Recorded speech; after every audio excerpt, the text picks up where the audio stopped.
ल अन्त यो अब यो बाल्टिनभित्रै खसेको नि होइन, उफ्रेर बाल्टिनभित्रै छिरेर फुटेछ। अब यसलाई के भन्नु, यो रङ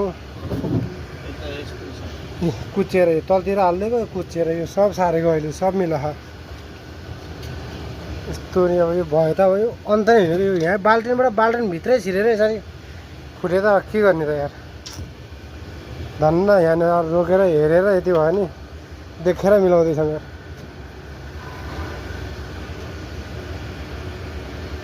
कस्तो क्वालिटी नि कति नि रहन्छ क्या बाल्टिनकोमा। रङको बाल्टिनभित्र रङै बाल्टी छिरेर नि अनि पैसा निकाल्नु त सकिन्छ कि यो निकाल्नै गाह्रो छ। यो कसरी निकाल्ने? यतापट्टिबाट यसो तान्यो भने हुन्छ कि हो। यसलाई उठाउँदा यसरी बाल्टिनभित्रै छिरेको कि यो सर्लाको उठाउँदा दुई हातले।